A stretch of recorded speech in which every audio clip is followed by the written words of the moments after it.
My name is Angela, and I'm an education specialist with Region 1 Education Service Center, and I work with the Gear Up program. And it's my privilege today and my pleasure to welcome you to part 2 of our webinar series of the Millionaires Club. So let's get started. So the first thing I want to do is I want to kind of recap what we did last week.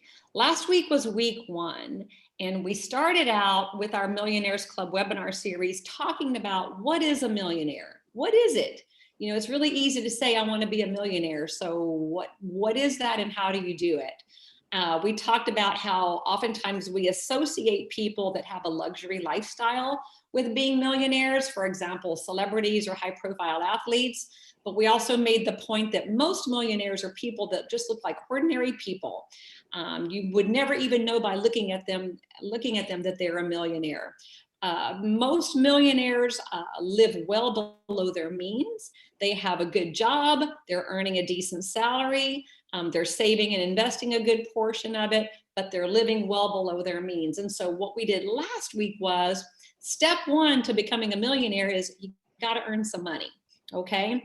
And so we talked about that. We had a great guest speaker last week. Nicole was with us, and she talked about her story and her journey through her education and becoming our grant director. But one thing that she did point out was the correlation between education and earnings. So I've extracted a little graph out of her presentation from last week.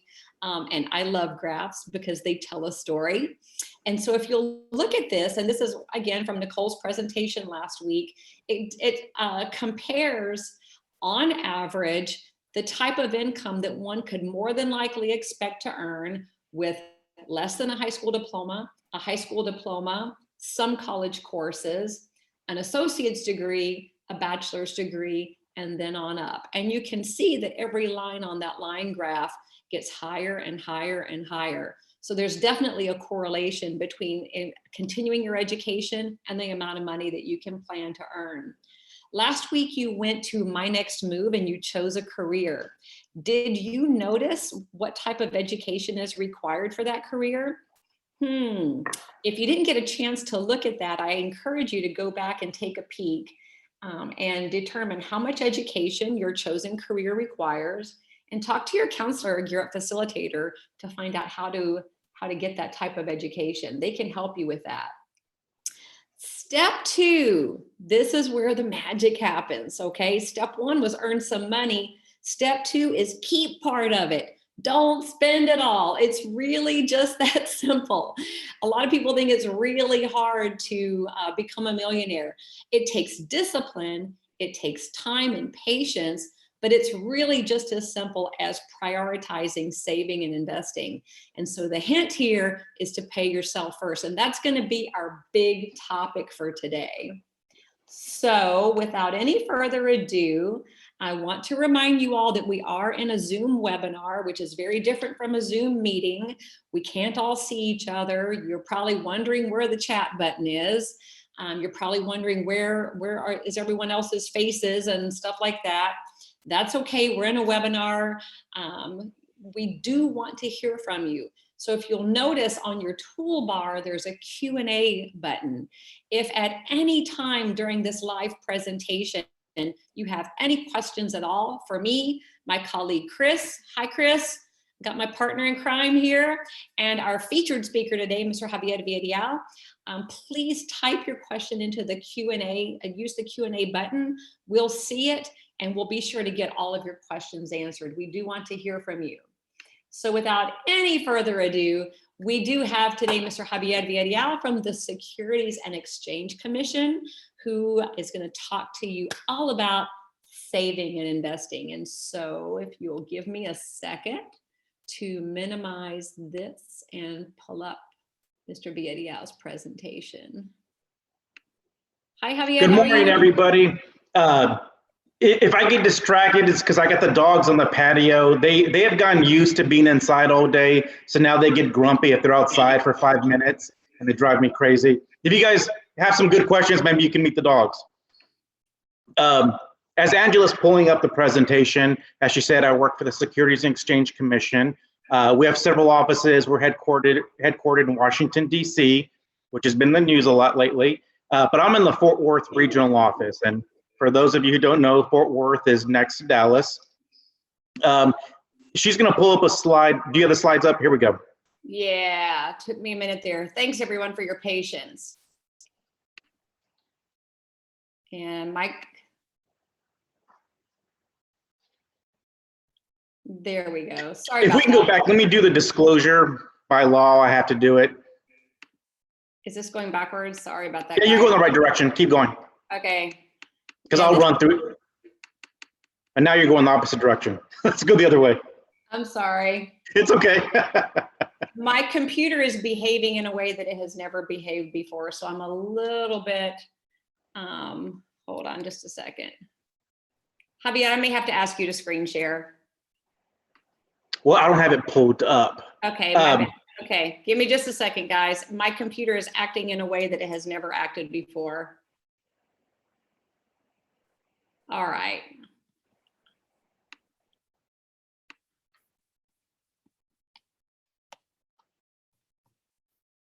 There. Perfect. Thank you. Okay. That's so perfect. First of all, thanks for your patience and technology. Okay. But we've got it. Are we ready? Yeah. So if you go to the next page, by law, I have to give the SEC disclaimer that says, I'm not, my views and opinions are my own. They're not necessarily those of the Securities Exchange Commission. I'm not providing legal or investment advice. And we can go to the next one. All right. I always like to start off with, I'm going to tell you a little bit about myself, and then I'll tell you a little bit about the SEC. Because growing up, I had no idea what the SEC was. So I'll tell you a little bit about myself. When I was in high school, I thought I was going to join the military and then become a police officer. And for a couple of reasons, that didn't happen. So I ended up going to college. I went to St. Mary's, got a finance degree. I was in the investment industry for a few years. Didn't like where my career was going or the trajectory of it. So then I went to law school at Arizona State. I tell people I never wanted to be an attorney. I just wanted to put something on my resume so I could get my foot in the door. And, it took me a few years to get where I was going. And one thing I'll say is that, be professional with everybody you meet, because I was working at this one place. There was this guy I used to go to lunch with sometimes. Him and I got along great. Well, he ended up becoming the boss of where I'm at now, and he brought me with him. So it's just, you can have all the education and the experience in the world, but knowing people and being professional with others pays off sometimes. But the reason I'm saying is that, I went to law school just to get my foot in the door. When I applied for my position, there was 4,000 applicants. So competition is tough. So let's go to the next slide for overview of the SEC. And we can skip through that one, go to the next one. Next one. So as I said, I'm a federal employee. There's different types of federal agencies. We're in the executive agency. And if you go to the next one, the federal financial agencies. So there's actually several federal financial agencies. And we all serve a different purpose, and we all have a different niche that we specialize in. And I joke that, 100 years ago, robbing trains was the way to make money. Well, nowadays, criminals can steal more money with a smile and a pin than they can with a gun. So that's where we come in. And it kind of goes back to, remember I said I wanted to be a police officer. So I still get to act in the role of law enforcement and trying to protect others. And I'm very passionate about that. And also I want to say what Angela and Chris are doing with this is so amazing. If you guys can keep any of this knowledge, because this is information that it will last you a lifetime. Me and my coworkers still talk about this stuff. And I know some very smart, successful people that don't know the basics of this, and they get themselves in trouble. So we'll go to the next one, please. So I don't know how much history you guys know about, but in 1929, there was the start of the Great Depression, and that's when the stock market crashed. So a couple of years later, they formed the SEC, and they were going to try and stop that stuff. And you go to the next slide. This is our first commission. You'll recognize one of the names. Joseph P. Kennedy was our first commissioner. He was the father of a future president, John Kennedy. And next one, the mission of the SEC. So our main mission is to protect investors. We want to maintain fair, orderly, and efficient capital markets and facilitate capital formation. Facilitating capital formation is a fancy term for you have a company that they're growing, they need more money to grow their business. So they're going to go out into the marketplace to raise that money. That's what capital formation is. And when they go and raise money, they go to individuals like us, banks, big investors, and they say, this is this is the kind of business that we run. This is why we think we're going to grow the business. This is how much money we need from you. So as protecting investors, we're trying to make sure that they're giving you accurate information. They're not lying to you. And I'm in a specialized niche of, I regulate investment advisors. And those are people who, they're not necessarily out there raising money, they're managing your money. So those are the people that I talk to, make sure they're following the rules. The next step, going public is what I was kind of talking about going public is the very popular thing. And you'll see a lot of that lately, newer companies like Roku and Tesla. It can be a private company and they want more money or they need more access to capital markets. So that's when they go public. So all the big companies that you read about, like I said, the Teslas and the Rokus and the Amazons and the Google, they all went through the going public process. So I ran kind of through these because these aren't that relevant to what we're talking about today. So we're going to move on to creating a budget. And it's so funny because I've dealt with people who were making multi-millions of dollars and yet they were broke because they spent everything I had. And one thing we're going to get into is we're going to get into the balance sheet in a little bit. So we'll go to the next slide. Calculate your monthly income, track your expenses, determine how much you can save. I do this, I'm older, I'm established, I have a little bit of money. I still do this every 2 weeks. And all of my friends where we care about retiring early, saving for our family, paying off our house, taking trips, we all talk about this because this is so important to us. Next slide. And some of this may not apply. You're still students, you're living at home, you're not going to have some of these expenses. Most rent, home ownership is always going to be your largest one. Car payments. I had student loans when I graduated law school. All the miscellaneous stuff. Unfortunately, going out to eat and coffee eats up a bigger portion of our monthly expenses than it should, but that's just part of life, and that's the fun part of life. I go to the next step.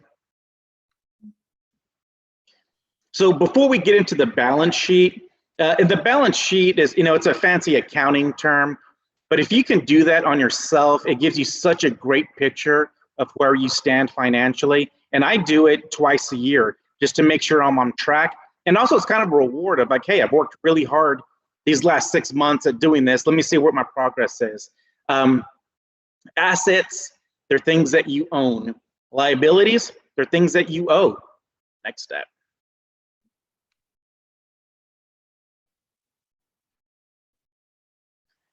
They use the monopoly thing here, but assets, if you have an investment account, your house, raw land,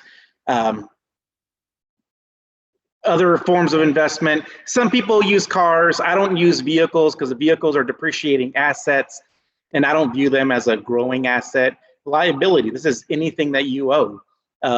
Your house payment, your car payment, any personal loans you have. Credit cards are always going to be a big one on liabilities. And when you're doing your balance sheet, it's the credit cards that always hurt you because you can owe a lot of money on the balance sheet for liabilities. But then you're like, wait a minute, why do I owe all this money to credit cards and I don't have any assets to show for it? So to me, that's very frustrating. Next slide. Thank you. So here's some ideas, money you have in your checking account, savings account, your 401k. They don't include house here. I think they should because owning a house is an asset. the liabilities here. We talked about the credit card, student loans, miscellaneous. So you can see if you take your assets minus your liabilities, that equals your net worth. You know, so I've seen very famous people that they make a ton of money, but they owe more in their liabilities than what they have in assets. So they're actually worth negative dollars, which is a shame if you've made all that money and you haven't been wise with it. We'll run through the next one. So not all debt is bad. I know some people say all debt is horrible, but you know, I took out student loans because I bet on myself that I said, okay, if I take out these student loans, I'm gonna get a good job. I'm gonna be able to pay them off. I'm gonna get a good career. So you have to bet on yourself.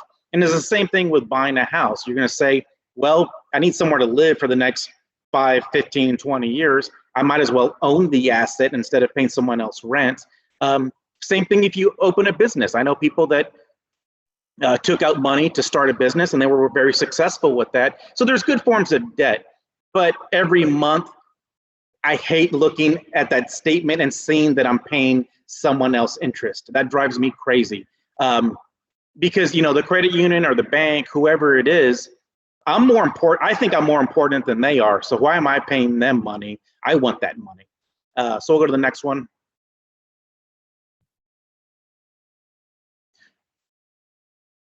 So when you're kind of getting started, you're going to have to get started somewhere.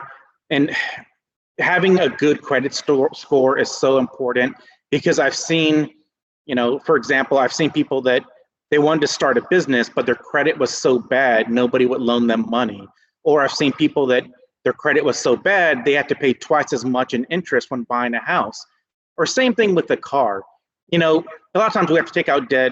If you have to take out debt for a car, nowadays we almost all have to have a car to get to work, to get to school, to live life. And not everyone can afford to write a check for that car, so you're gonna have to take out debt. Well, if you get in the habit of being responsible with your debt, you can build up a credit history, and if you have good credit, you have a higher credit score, which means interest. So long term, that's gonna save you money. Next one. So I'm going to run through a lot of these slides to have time for questions later if you have any. This slide just is a demonstration of, you know, if you buy something cash versus buying something on payments and having to pay interest, how you don't think about what it's really going to cost you in the long term. Or if you had just waited and try to pay it up front in cash instead of making those payments. Next one. This is just a general thing about what a good credit score is. I'm not a credit expert, but I know usually above 700, you get better interest rates on stuff. Next one. Just a chart showing how I said earlier about if you have a worse credit score and you have to pay more in interest. But it's understandable because if you're a bank and you're looking at two people and one person doesn't pay their bills on time, they have too much debt, they've defaulted on things, well, they're a higher risk. So the bank wants to get compensated for that by charging you a higher interest rate. So this chart just shows the difference on a $200,000 mortgage, how much extra it costs you by having the bad credit. You know, when you look at the interest rate of, man, 3.7 versus 5.3, not that big of a difference, but it really is in the long term. So you go to the next one. These are, you know, some basic stuff. I've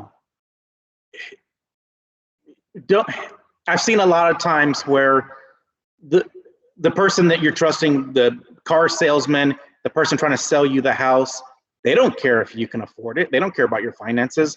They want to make as much money as possible. So only apply for the credit that you need, because I've seen where a car dealership will say, well, you can afford this $50,000 car, whereas all you needed was the $30,000 car. They don't care that you're going to spend that extra money in interest. Pay your bills on time, every time. Don't get close to your credit limit. Check your credit regularly. I do. I try to check mine twice a year to make sure that someone hasn't hacked into my credit cards or hacked into trying to steal my credit, because that happens. Knock on wood. That's scary. So this is the debt aspect of it. Now we're going to talk about saving and investing. Next one.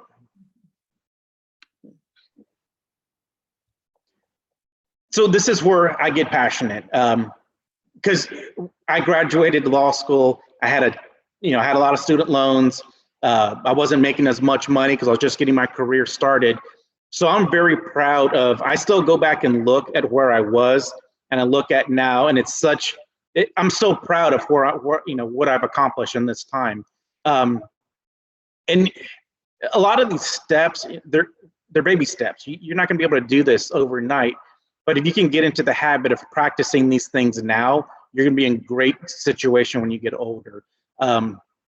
Everyone needs to save. The number one thing you need to save for is an emergency. Someone gets sick, you have to miss some work, you get a speeding ticket. It blows my mind that I remember people that they would get a speeding ticket. They didn't have the $200 to pay the ticket. So then they didn't pay the ticket. Then the judge issued a warrant. So now instead of paying the $200, now they have to owe $1,000. So just having access to the emergency funds is such a big deal. I'm big into saving, but saving for things doesn't have to be boring. So yeah, I have my emergency fund, but every 2 weeks when I get paid, I put money aside because I have a goal of I want to do this or I want to do that. So I have different savings accounts that say, all right, I'm going to go to Europe whenever the pandemic ends. So I save every 2 weeks for that goal. And kind of one thing I didn't mention about the debt is, sometimes you have to take on debt. So when I had student loans, but I challenged myself and I rewarded myself. I was like, okay, when I pay off this student loan, I'm going to get myself a nice watch. When I pay off this student loan, I'm going to get a dirt bike. So, I don't ride the dirt bike every day, but when I look at it in the garage, I'm like, I remember when I paid off all that student debt. I'm thrilled to have this dirt bike that just sits in the garage and collects dust now. So it's the same thing with reward yourself for paying off stuff, but then also reward yourself when you save up money. Like I remember when I built up my first emergency fund, I took myself out to a nice dinner. I remember when I saved up for a nice trip, well, I went on that trip.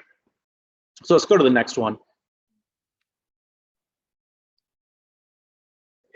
Saving and investing, people use them synonymously, but they're really not. It's a subtle difference.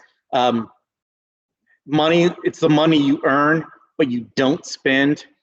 Investing is you're trying to make money with that money. So like most emergency funds, you keep them in your credit. Another step, watch where you keep your money. And we're gonna get into that here in a second. But I know people that keep their money in a shoebox or they keep their money. I knew someone that kept their money in a bank account, but each account charged her $7 a month. It's like, what's the point of that? You're losing money every month by paying this bank. Open a credit union account that you don't have to pay that fee every month. So we've talked a little bit about saving. Now we're going to get into investing. Next one.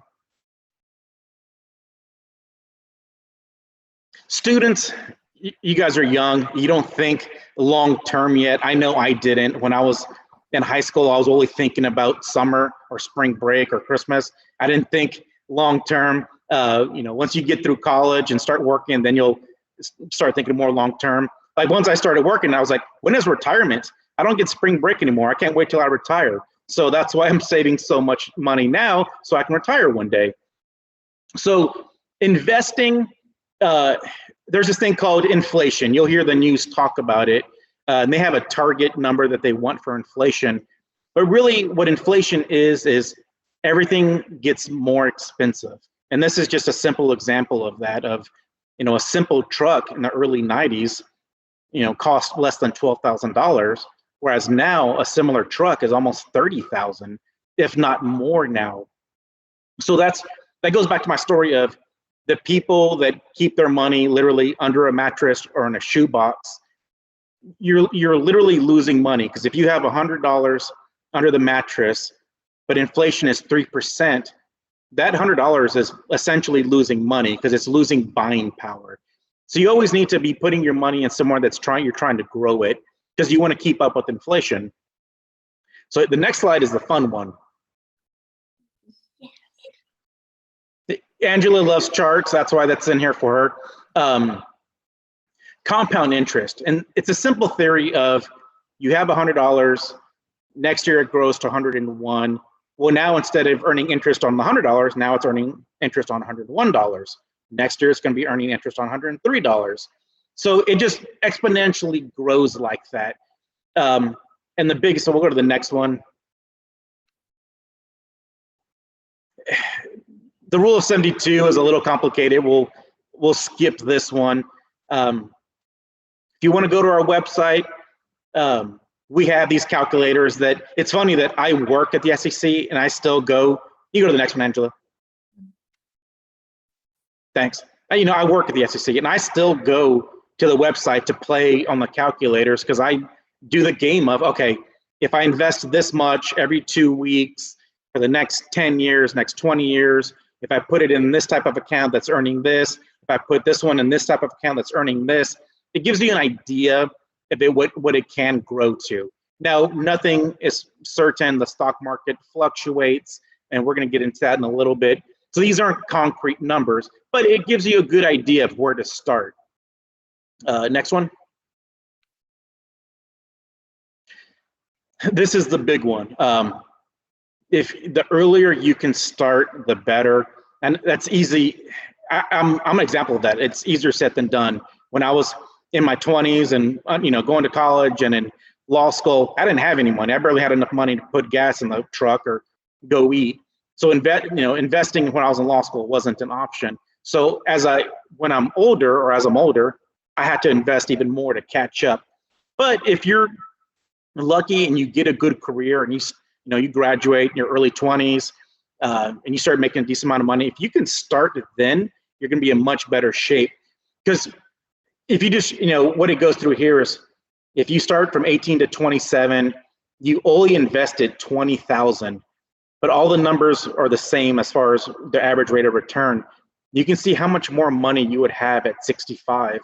And this goes back to that compounding interest. Just the more time in the market or the more time compounding, the better. So as I said, I was older when I started to invest, so I've had to actually put more money in. So you can see how the age 31 to 64, they had to put in 68,000, and they still don't have as much as a person who started earlier. But don't let this be discouragement. We all have to start at different places. The most important thing is just taking that first start. Next slide. And this is the same thing that I was talking about earlier. We'll go to that next one.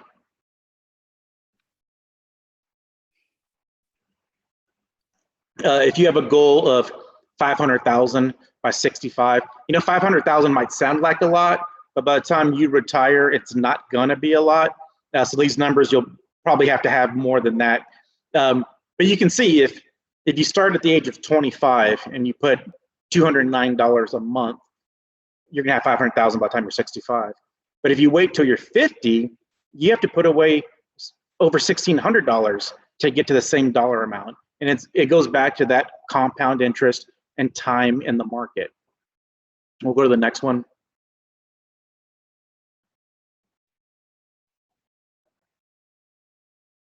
Next one, Angela, please.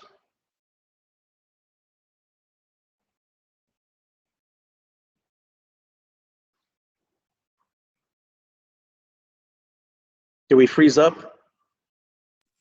I do think she might be frozen. Oh no! Looks like we lost her for a sec. We lost Angela in the presentation. This is what I get for not uploading the presentation myself. She's gonna come back on. Okay, while she's loading on that, there is a question that came in, Javier, and I'll just read it out to you. You can answer a couple questions while we're waiting to get her internet. I love questions. Okay, when getting a credit card, can you build credit by using the credit card for small things like gas and then paying it off at the end of the month? Great question. Yes. Uh, so I I use a credit card, even though I don't need it. I have a credit card because I love getting the free miles. I'm not going to say which airline. You guys can choose whoever you want, but every year I get to take a couple of trips because I put my Starbucks, my parking, my lunch on the credit card, but I pay it off every 2 weeks or every month, and it accumulates all these points. So yes, doing the small things, but credit cards are dangerous.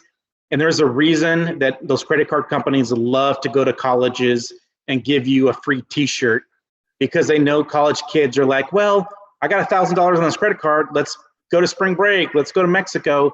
They love that because they're going to charge you a ridiculous amount of interest rate for that convenience. So don't fall in that trap. Do not use the credit card unless you have the money in your hand and you can pay it every week, every 2 weeks. Actually, I think that's kind of a good practice, because I've seen college kids that they'll wait till the end of the month and like, oh, dang, I didn't realize I spent $3,000 on all this stuff. So, if you have a credit card, get in the habit of trying to pay it every week so you don't get yourself in trouble at the end of the month. We didn't have it on the spreadsheet, but there's calculators out there for credit cards that shows if you have, a $5,000 balance and you're only paying the minimum over 10 years, it shows you what you've paid in interest. And it's mind blowing to me that people would do that. It's like, why would you pay a credit card company so much money when that could be money that you could be paying yourself? Next slide, please, Angela. I don't know if you all noticed, but I was kicked out of my own. Yeah, I webinar. took over and we started the Q&A. I figured that out, and so so I'm back and ready. So excellent. Thanks for handling that question. I had seen it pop up, so but I'm back now. Thanks, Angela, and thanks, Chris, for stepping in. It kind of gets into this later, and I know some of Angela's presentations talk about pay yourself first. And I tell everyone, who's more important? Are you more important, or is the car you drive more important? Is the clothes that you wear more important? I think I'm more important than any of those companies. As much as I love a good coffee, I still think I'm more important than that coffee company. So, one thing that Angela talks about is pay yourself first. And I'm a big believer in that. In a lot of companies make it easy with a 401k. We're going to talk about that in a little bit, where, before you even get the paycheck, they'll take that money out so you never even see it. And a lot of times I tell people, once that money is taken out, you don't even realize that it's gone. So we'll talk about the next one. We'll skip this automatic investing. Oh, well, I can talk about automatic investing. So if you don't have access to a 401k, there's several big companies out there that you can do automatic investing. You can say, take $50 every 5 days, every 10 days, once a month, however you want to do it. So in addition to my 401k, I also do automatic investing, where I just know it's going to automatically take the money out of my account. I don't think about it and I forget that it's even there. But it's just amazing, or to me it's amazing, that I'm like, man, the last 10 years I've been doing this automatic investing, and now I got this chunk of money there. But this next one, the 401k, I'm gonna tell you a little bit about 401ks. Back in the day, every employer pretty much had a pension, and a pension was, you work here for 30 years, when you retire, we're gonna take care of you. Those really don't exist much anymore. A few people still get them, but they're very uncommon now. And employers have switched to 401ks. And this is where you have different options for investments. And the biggest thing is, when you're looking for a job, one of the benefits that people overlook is, what kind of medical insurance does it have? And what do you match in the 401k? And I'll tell you a quick story about a friend of mine. She'd been working for this company for 10 years. She never participated in the 401k. I looked into it and I was like, they match 5% of whatever your salary is. And she's like, well, I didn't know that. I never did it. So I ran the quick numbers. I'm like, well, you've been there 10 years. You would have had over $100,000 in this account by now. And she started crying. She's like, well, I didn't know that. I'm like, Well, maybe the employer doesn't want to tell you because they don't want to give you that money, but you have to look into this stuff and take responsibility for it.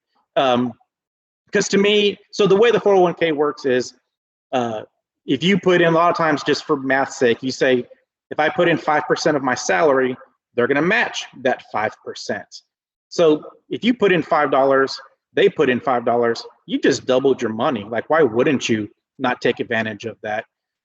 Some employers, I've seen 3%. I've seen some employers that are very generous with 10%.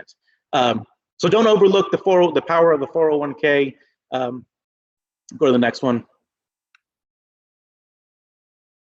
All investments have risk. I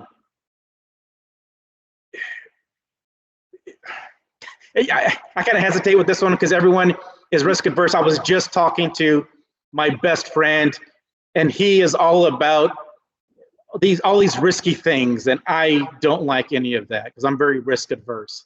But I'm still a big believer in the stock market. You know, some people can keep their money in CDs at the bank, but well, that earns very little because there's very little risk. Whereas if you're in the stock market, there is risk.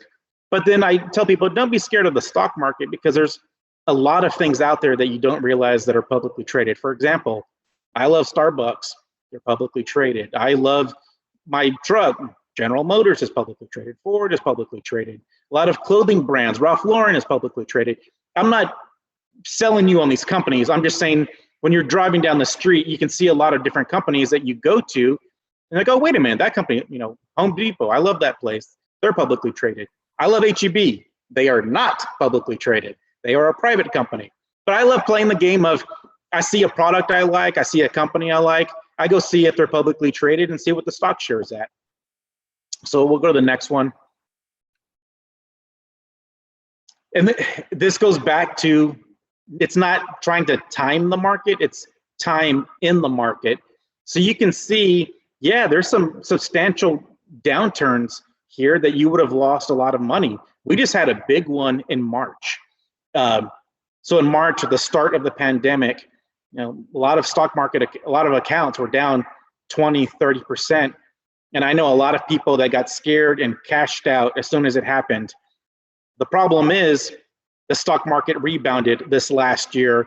And while they basically locked in their losses, me and my friends, we doubled down and we made even more money. Because I'm not close to retirement. I have another 20 years before I can retire. So I can take these risks. And I always joke, what's the best time to buy Christmas decorations? It's after Christmas when everything's on sale, right? So that's when, you know, if I see a stock that I like and it's down substantially, for example, you know, a lot of stocks were down in March, the start of the pandemic. I was like, you know what? I still like that company. I'm still going to buy from that company. So I'm going to buy that company when it's down. And I've been rewarded for it. So we'll go to the next one, please. And this is, you know, talks about risk. The cash, they're talking about if you keep it in a bank account or your credit union, and, you know, right now accounts are earning like 0.5%. And that's because the Federal Reserve is trying to stimulate the market by having people take out debt to invest in their companies and grow their companies. So they're keeping the interest rates down right now, which isn't good for people who save money with CDs or money market accounts. One thing that we haven't talked about is bonds. And I know stocks they make all the news because everyone talks about stocks. But stocks are a fraction of the overall bond market. And a real quick explanation of the differences is stocks, you become a part owner of that company. They're called equities because you become an equity shareholder of that company. So you ride it up and down depending on its performance. Now, bigger companies that do well, they'll pay you a dividend. Whereas bonds, you're not taking ownership of the company, you're just loaning them money. So they're going to pay you a set interest rate for a certain amount of time. How are we doing on time, Angela? Got to run through it? We've got about maybe 3 or 4 more minutes. Okay. Okay. We've talked about bonds. There's a wide range of U.S. government bonds, or, you know, they're federally insured. So they're less risk, and then you have riskier ones. So we'll kind of run through some of these. Let's go to the mutual funds and ETFs.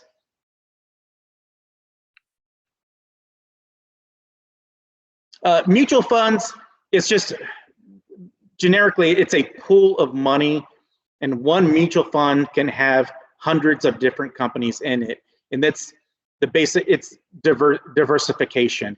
Instead of putting all your money into one company, you get to put your money in a mutual fund, and that mutual fund will have hundreds of companies. That way, if one company does go bankrupt or gets into trouble, you don't lose all of your money. You've been diversified, and there can be hundreds of other companies to look at. I'll go to the next one. This kind of talks, as I was saying, all the different companies out there, you'll recognize some of these: Google, Facebook, Apple, GE, not very popular right now. But one mutual fund can have a little bit of all of these different companies.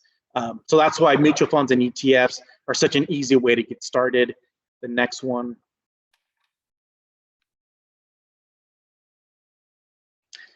We won't get into this too much, but actively traded means there's a professional that's actively trying to manage the account.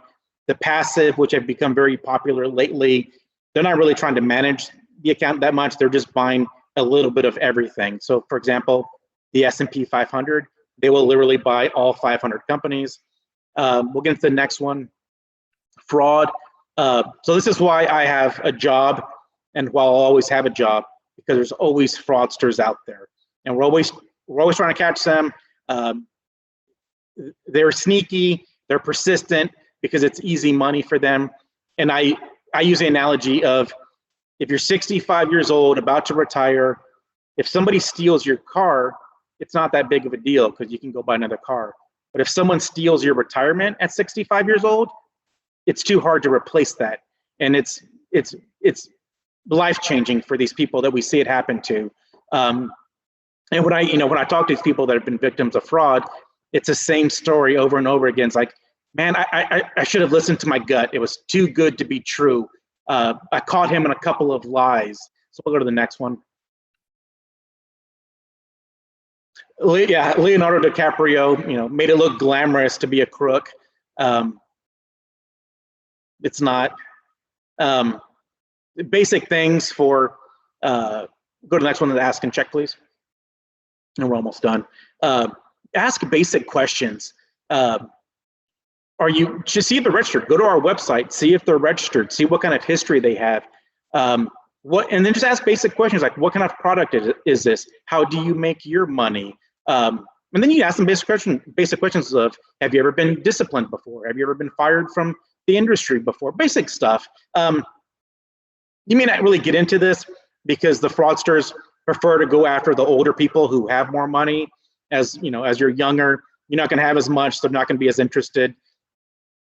So I think everything we talked about, kind of, the next few slides, we can run through them real quick, Angela. You can go to our website for some basic information. The next one is check your investment professional if you want to see who you're dealing with. Keep going. We have several of those. Yeah, keep going. Did we have any other questions come in? We do. We do have another question, Javier, about credit card points. Anna is asking, what are credit card points for? What are these points? Okay. And I'm not trying to sell you on credit cards. Don't get into debt because you're trying to get points. Several credit cards just have different perks because they want your business. Airlines are a popular one. Hotels are a popular one. There's some credit cards that will say they'll give you a certain dollar cash back. It just depends on which kind of credit card you get. I like to travel, so I use an airline credit card, and I build up my miles that way, and I can take free trips. But again, I'm not telling you to get credit cards for free trips. It's not worth it if you're going to get into debt. Any other questions? If I could just jump in, Javier, while you're kind of transitioning, on the credit card points, my wife was really big on just paying off bills every month using our debit card. And I was just like, we can do the same thing on a credit card, paying it off but we get the points. And so we got a Hilton Honors card, And so now I, have hundreds of thousands of points by doing the same thing, paying off every month. So I don't have any, issues that are rolling over, but yet I am able to, just like you, take free hotel rooms, and Hilton has Yeah. a large spectrum of hotels. It's not just Hilton. And so also Southwest, I also have a credit card for Southwest Airlines, again, taking trips. So those are great opportunities to do the same thing, paying off your bills regularly, keeping on top of your credit. But now you have these perks that are built in. And so that's where you look for it. And then like Capital One and others do cash back at the end of the year cycle. So it's just, you're right. It's your preference. Well, we all have to use credit cards. Like, in where I live or where I work, Fort Worth, you literally can't pay the parking meters with money anymore. You can only pay with credit card now. I like the credit card because I know if it gets hacked, they're not getting into my bank account. They're only getting into the credit card. And I can immediately call the credit card and say, my card got hacked, freeze it. Whereas with a debit card, they've already taken that money out of my bank account. I don't like that. So I keep my debit card just for getting cash out, and I keep my credit card for everything else. Because, everything, grocery store, gas, everything gets put on the credit card. So in my view is I might as well get rewarded for it. But I know how dangerous it can be of racking up those credit card expenses. And, so I'm a first generation to go to college, and I'm still trying to teach my parents some of the basic stuff like this. I'm like, Mom, Dad, why are you still in credit card debt? Like, why do you still pay this much money in interest? But, I can only try. I can't get them to do everything my way. And I think that's pretty much the end of the presentation, or all the fun stuff, at least. All right, I'm going to go ahead and switch screens, and let's now kind of put all this together. And give me just a second. And so, students and sponsors, you've gotten a lot of really awesome information today from Mr. Vidial, Mr. Javier Vidial. Give him a big round of applause. Imagine that you can hear all of the students applauding. And let's see, Rebecca raised hand. Chris, can you assist me with Rebecca?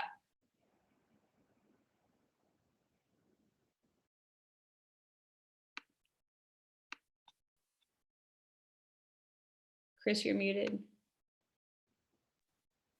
I am just scrolling down looking for her name. Rebecca, I'm gonna unmute you, and we'd love to hear your question, Rebecca. I just unmuted her.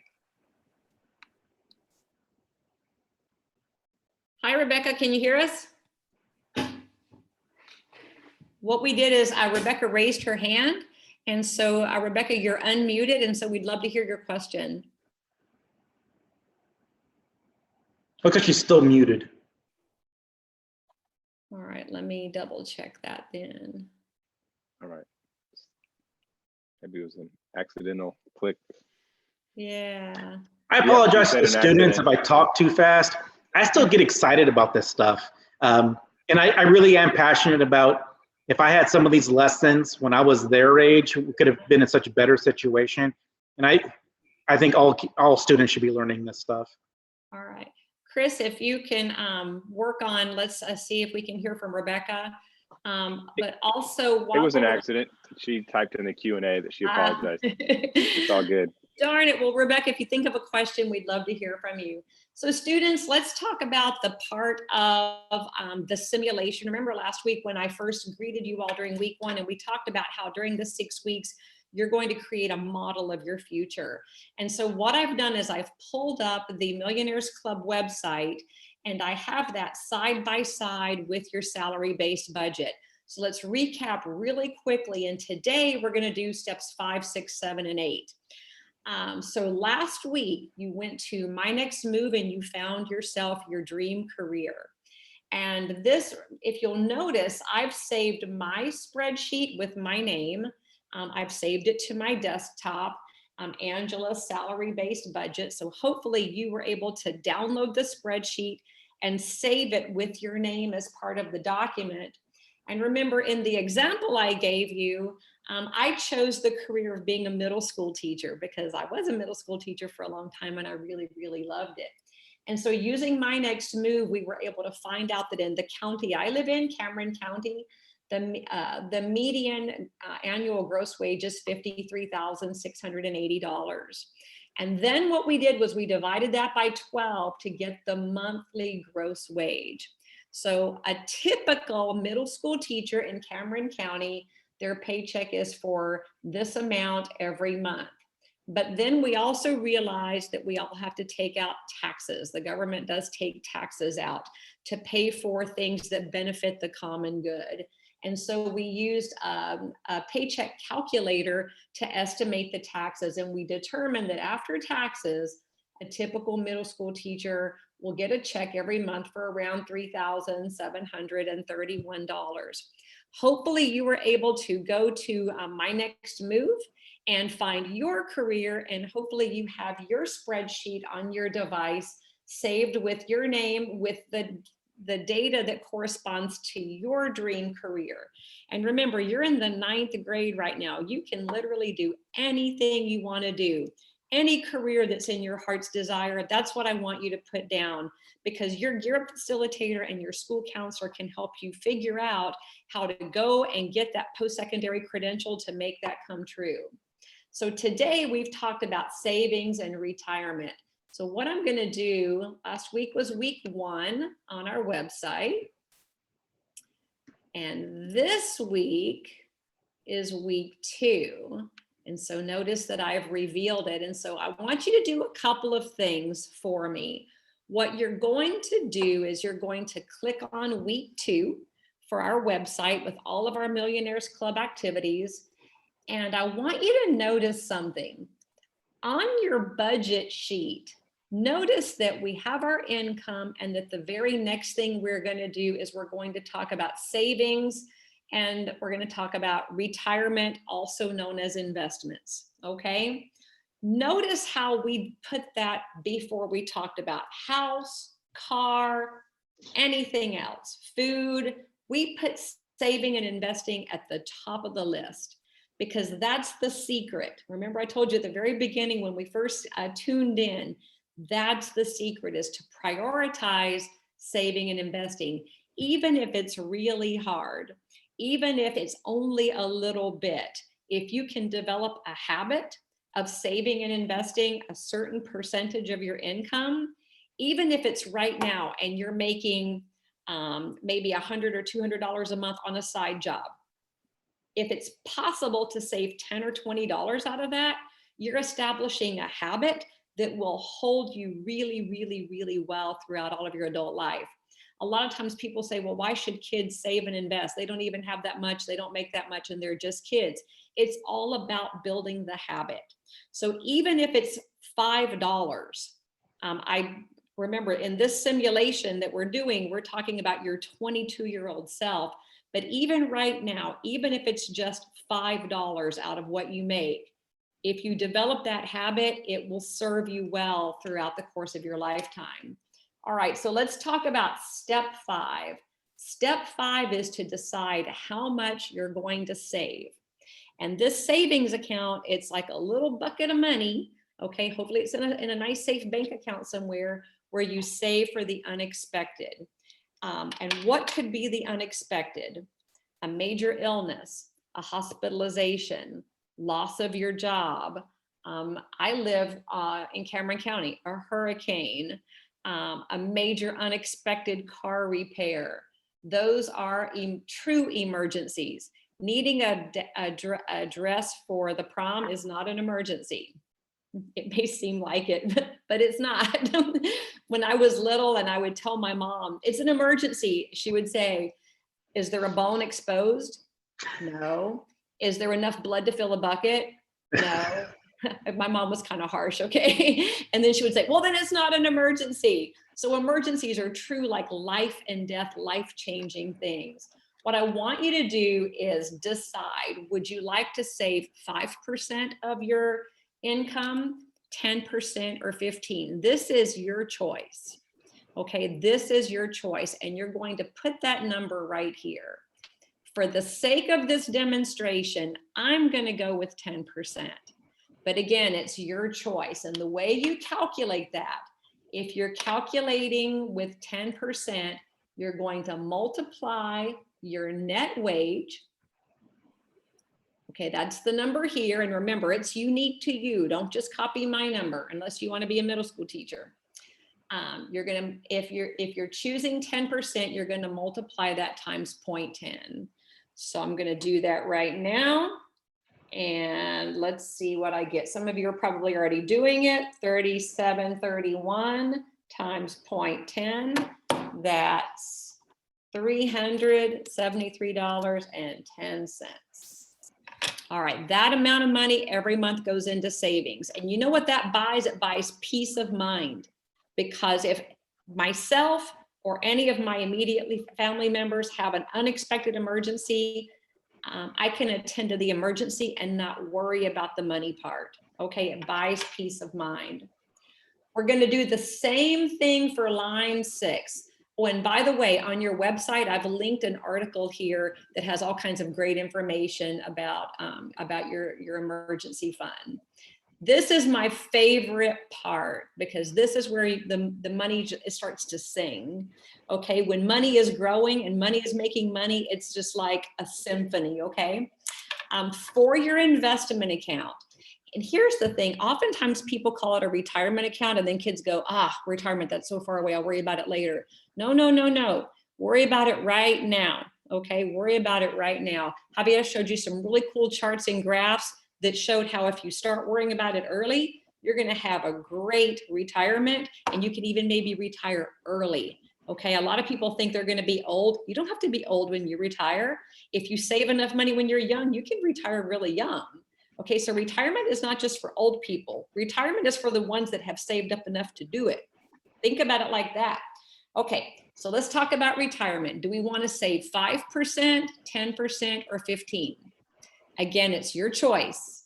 I want to retire early, okay? Because I just do. So I'm gonna use the example of 15%. And let's make a little note here. Let's make a note that I put 10% for my savings. Let's go back to your net wage, your net monthly, 3731. And I'm going to go with 15% just because that's what I decided to do. I'm going to multiply times 0.15. Wow, I'm going to save in my retirement $559.65 a month. Okay, because that's what I want to do. So let's take a little detour. Compound interest calculator. How much am I saving for retirement? 560. Okay. Initial investment. Let's say I put $0 out of pocket, but I put in my $560 a month for 30 years. Interest rate, let's go with 7%. Let's calculate how much would it be. Look at that. If I do my plan, if I implement my plan, if I'm successful in putting $560 a month in retirement, in 30 years, I'll have $634,000. Think about it. That's the magic. I mean, that's it. That is the magic. All right, let's kind of keep going here. Step 7, let's add up how much we're saving and investing every month. We're going to add these two numbers together. We're going to add the number from step 5 and we're going to add the number from step 6. How much are we putting to the side every month? $373 plus $560. I'm putting to the side $933 a month. That seems like a lot of money, but look at what it gets you. It gets you peace of mind. It gives you an emergency savings. So anything that life throws your way, you're ready. And you're building wealth for yourself and your family so that you can retire early and do all kinds of really cool things. Notice the spreadsheet now automatically calculated my monthly amount to budget. And so when we tune in next week, we're going to figure out now, how can I have a great life on my amount left over? Okay, and that's my monthly amount that we'll talk about in the next 4 weeks. We'll carve some out for your housing. We'll carve some out for your transportation, your food, your health, etc. And we'll figure out how to have a really nice lifestyle with the priority of paying yourself first. All right. And here's the thing. Couple questions and one hand raised, just so you know. Excellent. I can't see all of you now, but I can't wait to meet you all in person and find out what your plans are. So I see, wow, lots of questions. Excellent. Let's pop some of them up here. Okay, so for the presentation that we're doing when we finish these webinars, can we make our own or do we have to use the one that you provided? Excellent question. Going back to the home page, I had provided a template and I'll kind of scroll down to it. There is a template here for your final project. I put that template there for those who need it. I love creativity. So you know what? Here's what you can do. Pop open that template and take a look. But if you have a better way of showcasing that information, if you'd rather use Google Slides or Canva or a Keynote or something even more creative, as long as you capture the information, I truly value creativity. So there's a template here to use. But once again, you're totally welcome. You're totally welcome to create something that's far more creative. Is there a way we can watch this meeting again? Yes. Two options. We'll be tuning again live this afternoon at 1:30. And so your sponsor has the link to the 1:30 webinar. Also, we have been recording this and the recording will go at the bottom of the page. All of the recordings go at the bottom of the page. Okay. Question, do we take retirement out of monthly or out of what we are saving? Okay, so the retirement comes out of the net wage monthly. Okay, so for step 5, it was 10% of this number or whatever percentage you chose. For step 6, it's also 10% of this number. Okay, so great question. What are some goals we should look forward to when investing? Javier, you might want to help out with this one. What are some goals we should look forward to when we invest? Great question. And I want to take a step back with, your savings and your monthly retirement. So it depends on what you're saving for. So I remember when I was really trying to build up my emergency fund, I was socking away a lot of money into that immediate savings account. But once I reached that goal, I cut back on that savings and I switched to paying off the house or paying off student loans. So whenever you reach a goal, you can fluctuate these numbers. The monthly retirement thing, my goal is to always try and increase that every year. Because I'm like Angela, I can't wait. As much as I love what I do, I can't wait to retire, be at the ranch every day, travel more, go fishing every day. But I'm not sure what they're talking about as far as goals are for investing. The biggest one is always going to be retirement, because you got to think, if you get to retire at 60, the way modern healthcare is and people living longer, you can live 30, 35 years easily not working. So that's why saving for retirement is the big one, because that's a lot of money you're going to have to save up for. But there's other things, like my goal for the last 10 years was to buy a ranch. So I set up an account and I was putting money in it every 2 weeks, and I finally achieved that goal last year, and I'm thrilled. So I'm not sure what they meant by goals. It's whatever your goals are. You want to buy a house in 5 years? Well, set up a separate savings account and start putting money in it every 2 weeks. But I will say, if it's something short term, like you want to buy a house in 5 years, you want to take a trip in a year, then you really won't be investing that money. You're just going to be putting that money into like a savings account. It won't be earning a lot of interest, but you'll be building that account up every 2 weeks. Because if it's something short term, like I'm going to buy a house in 5 years, you don't want that money fluctuating like the stock market does. You don't want the account to go down right before you're going to buy the house. I don't know if that answered their question or not. Right. Also, here's the thing too. A lot of people, sometimes when we talk about saving for retirement, that seems kind of fuzzy. But think about it. I showed you the compound interest calculator a few minutes ago. Let's just say if I implement my plan, if I'm this fictitious person on my spreadsheet and I save my $560 a month and I put it in an account. And then one day I'm going to retire. Going back to the compound interest calculator, what was the figure that we came up with? Hopefully it saved my data. Yeah, in 30 years, I would have $634,000 hypothetically.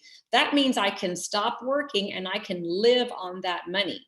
Okay, that would be my money to live on. Okay. And one thing I was going to say is also, people have an idea of millionaires like being athletes or actors. Well, I've seen some of these actors, and they're not millionaires because they're so broke. But you can be a millionaire in several different ways. So like in this example, if Angela has built up her account, she has $600,000 in her retirement, she could have $50,000 in her emergency fund. She can have a paid off house. She can have a paid off rental house.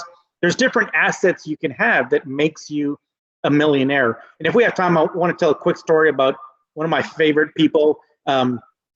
He's my roofer. He came to this country, didn't speak a lick of English, but he's the most hardworking, honest guy I know. I love this guy. Every time he comes over, we talk for hours. But he was so good with his money. He would save as much as he could. And when I know when he'd be doing a roofing job on one house, he'd see a house that was abandoned, he'd go buy it, fix it up. Now he rents them out. This man must own 15 to 20 different houses. And you would never know how successful he was by the way he acted or the old truck he drives, because he's just the most down-to-earth man. But I know he's a multi-millionaire with all the property he has and all the money that he puts away. But he never lost that work ethic. I guess he also started at a good point of he wanted to save as much as possible and put money away and invest in real assets. I keep talking about the stock market and bonds. Well, people also think they want to invest in real estate and not the stock market. There's different ways that you can invest, or you can do both, which is the best way. But investing in cars is not investment. Yeah, true. Yeah, car is not an investment. Because and why is that, Angela? Because cars lose value the minute you there drive you go. You see how smart she is? Yes. The minute once you drive a new car off the lot, it's used. There went like 2,000 or 3,000 depreciation depending on the model. And think one about last it. question before we go. Yeah. And you hit on this earlier with inflation, Javier, and they want to know, will the money that you save grow at all with inflation? So inflation is a different number. Inflation is how things keep getting more expensive. So the goal is, if inflation is 2 to 3%, and in 30 years you want to retire, your goal is to get 6 to 10% in growth in those funds. So you want to beat inflation. You're not really tied to inflation. It's a different thing, but you have to be aware of it, because if you're not investing, you're going to be losing the power of money. So whatever you're doing long term, you want to beat inflation. All right. That's a great question. Yeah, we've had some awesome questions today. You guys are on top of things. So really quickly, to wrap up this week, we do have a journal prompt. Again, your journal is an online document that you've created where you'll write the prompt down and answer it. Just freestyle it, man. Just answer, or just go for it. And so the journal prompt this week is, how much did you decide to save in savings and retirement? And why did you make those choices? Remember, you had the choice of 5, 10, or 15%. What did you choose, and what was your thinking? And then, using the compound interest calculator that I hyperlinked, how much will your investment account, you're also known as your retirement account, I'm kind of mingling those terms, how much will that account be worth at the end of 8 years? Did you let your dogs in? I did, because I promised the kids if they had good questions, they could meet the dogs. Here's one of them. Oh my. This one's Maddie. She's 13. She's a gangster. Oh my God. This is a sweet boy right here. Buster, look at the TV. Yeah, he's the sweet one. Hi, sweet boy. Look at you. He's a doll. Oh my God. Thanks for the great questions, guys. Talk to you this afternoon. What a treat. Okay. And then final thing before we wrap it up, I will be putting the recordings of the sessions here for those of you that need to have another look, and for those of you participating asynchronously. Real quick, let me show you where last week's recordings are. If you haven't had a chance, I'm going to go back to week 1, the career and salary. And come on, Google, keep up with me. The recordings are right here. We have the morning recording and the morning slide deck from our presenter, the afternoon recording and the afternoon slide deck, and I'll be doing the same thing for week 2. All right, thank you all so much for all of your time, all of your work, all of the amazing things you're doing during a pandemic. I can hardly wait to meet you in person. I can hardly wait to visit your schools and see you and visit you and high five you. Talk to your sponsors. If you have any questions, of course, reach out to me as well. And I will see all of you next week. Thanks, everybody. Awesome. Great questions, great participation. Best of luck on the competition, students. Yes. See you next week.